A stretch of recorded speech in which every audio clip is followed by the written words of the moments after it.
I'm Amy Cherry. This local news is a service of Flagler County's Toyota dealer, Beaver Toyota, here to wow ya. 8 people are rounded up on felony drug charges following a special investigation by the Flagler County Sheriff's Office. Sheriff Rick Staley says Operation Spring Mix led to several search warrants and the seizure of $15,000 in drugs. This is a result of numerous undercover operations within the past year.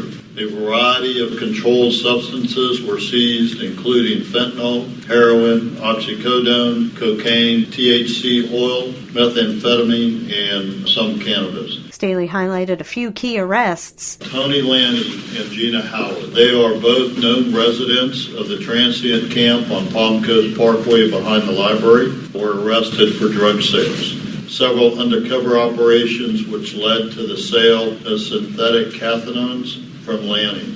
Cathinones, also known as bath salts or Molly, are considered the most dangerous of all drug schedules. Staley says his undercover deputies purchased deadly heroin laced with fentanyl from Howard. Fentanyl is reportedly 100 times more potent than morphine. Heroin laced with fentanyl has resulted in deaths of drug users in Flagler County, surrounding counties across Florida and the nation. Staley says 26-year-old Samantha Bovino of Flagler Beach is still wanted on charges of bringing contraband into an inmate facility. This portion of Flagler's Morning News brought to you by the Daytona Beach International Airport, Delta Airlines nonstop to Atlanta, and starting in May, nonstop flights to New York City via American Airlines. Things are looking up at one area facility that helps people in need. Peter Killeen has more. Pretty soon, when you enter the Open Door Reentry and Recovery Ministries Women's Center and look up, you'll see a new roof on the place.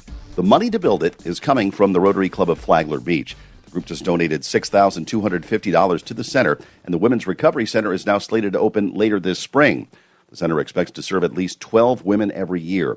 Multiply that by a 25-year life on the roof, and it amounts to more than 300 women who will be helped thanks to the grant money. That doesn't include their children and other family members who can also benefit from the help they receive.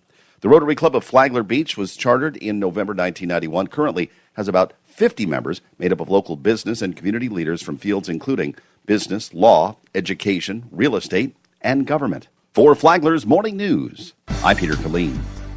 Right now, Visit Florida has a $75 million budget. Is that the number on which the legislature and the governor will land?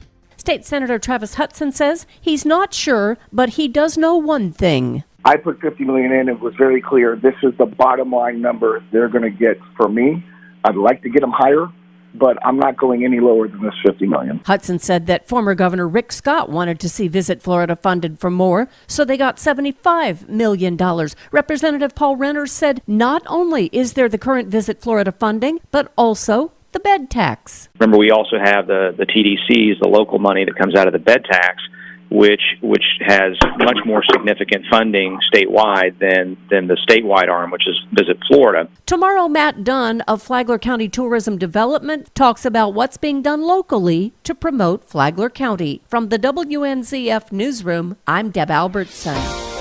The Palm Coast Arts Foundation releases a third turtle on the Turtle Trail. Tony Magoo has the story. This past Monday, Mark C. was dedicated at the village center of the residential community of Grand Haven. Paul Bellew, the artist on the project, beautifully recreated this stained glass works onto the turtle now named Mark C. There are several more turtles scheduled to be added in the coming year. Pablo, a Picasso turtle, is in progress by the Art Club at Flagler Palm Coast High School, sponsored by Palm Coast Arts Foundation trustee Lindsay Florence. They will announce a dedication date soon. Other turtles on the trail include Claude, a Monet-inspired turtle that is located in front of the outdoor stage at the Palm Coast Arts Foundation. Tiff, inspired by stained glass Art Nouveau artist Louis Comfort Tiffany, can be found at the Long Creek Nature Preserve. Interested sponsors are encouraged to contact the Palm Coast Arts Foundation at 225-4394. For Flagler's Morning News, I'm Tony Magoo. And now you're up to date on Flagler's Morning News. I'm Amy Cherry.